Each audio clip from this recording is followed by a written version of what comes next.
महाराष्ट्रातल्या लाखो घरांच्या मध्ये या योजनेचा लाभ सुरू झाला असून मला विश्वास आहे की या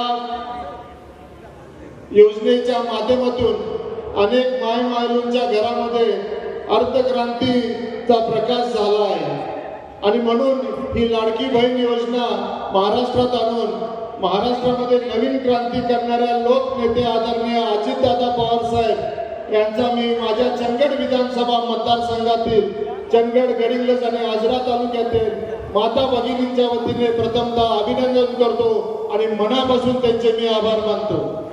आज खऱ्या अर्थानं महाराष्ट्र विकासाच्या दिशेने वाटचाल करत आहे, प्रगती होत आहे। आदरणीय अजितदादा, मला तुमचा सार्थ अभिमान आहे की आपण माझ्या मतदारसंघामध्ये गेल्या 5 वर्षामध्ये 3 वेळा आलात। येताना काही ना काही आपण योजना या मतदारसंघाच्या विकासासाठी मंजूर करून गेलात आणि आज अभिमानाने मी सांगू इच्छितो की त्या सर्व पूर्णतेला गेलेल्या आहेत। या विभागाचे नेते स्वर्गीय बाबासाहेब कुपेकर व स्वर्गीय नरसिंहराव पाटील यांनी या मतदारसंघासाठी एक स्वप्न पाहिलं होतं आणि ते स्वप्न पूर्णत्वास आणण्यास मी प्रामाणिकपणे प्रयत्न करत आहे।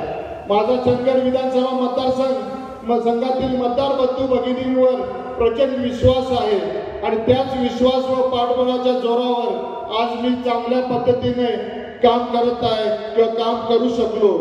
उद्याच्या काळात या विश्वासाला मला सार्थकी ठरवायचं आहे। तुमच्यासाठी विकासाची गंगा घेऊन यायची आहे।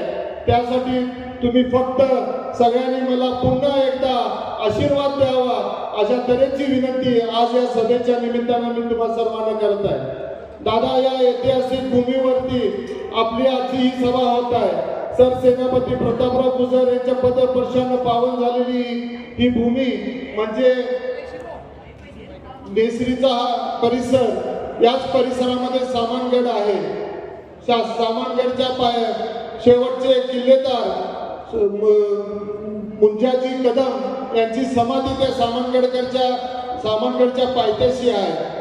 आज निसर्ग समृद्ध असलेला आणि नटलेला चंदगड तालुक्यामध्ये पारगड सारखा किल्ला आहे, त्यावरती लाभलेली आहे। अशा या ऐतिहासिक भूमीमध्ये मी तुमचं मनापासून स्वागतच करतोय आणि तुम्हाला विश्वास देतो की तुम्हाला मुख्यमंत्री करण्यासाठी या मतदारसंघातील जनता राजेश पाटलाच्या नक्की प्रचंड मताने आणि ताकदीने निवडून देण्यासाठी तुमच्या आणि माझ्यासाठी प्रयत्न करतील।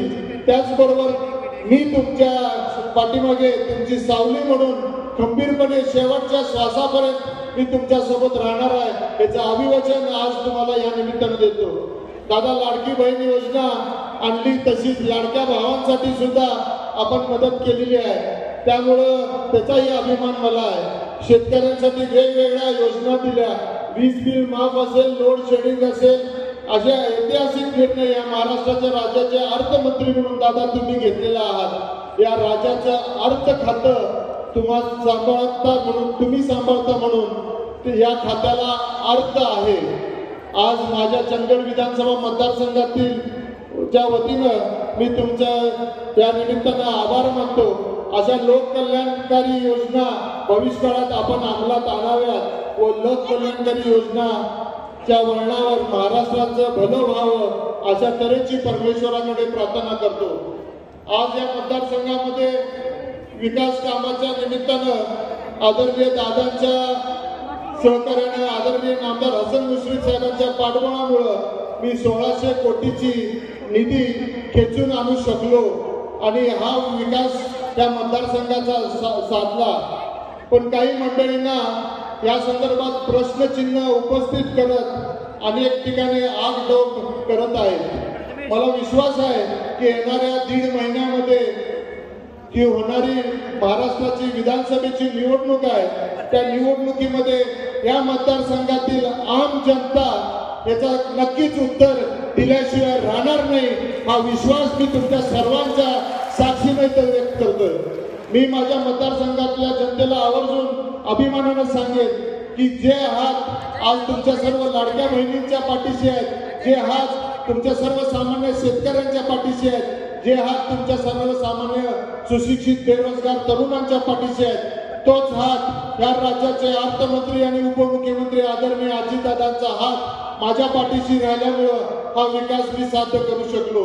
आणि येणाऱ्या काळामध्ये तुम्ही सर्वांनी जर आशीर्वाद दिलात तर जे काय राहिलेलं तुमचं सर्वांचं अधुरं स्वप्न असेल, ज्या काही जर गोष्टी आपल्याला सर्व या मतदारसंघाच्या विकासासाठी करायचं असेल ते पूर्वोत्तर नेण्यासाठी आपण सर्वांनी जे दिव्य स्वप्न पाहिलेलं आहे ते आदरणीय अजितदादांना मुख्यमंत्री पदाच्या ठिकाणी विराजमान करायचं आणि हा महाराष्ट्र पुरोगामी विचाराचा, शाहू फुले आंबेडकरांच्या विचाराचा महाराष्ट्र देशामध्ये एक नंबरचं राज्य कसं बनवायचं हे तुमच्या आणि माझ्या हातामध्ये आहे। आणि तो विश्वास आणि तो आपण सर्वांना तो हक्क आपण दादाच्या रूपानं या महाराष्ट्राला दाखवायचा आहे, ही एवढीच विनंती या निमित्तानं करतो आणि थांबतो।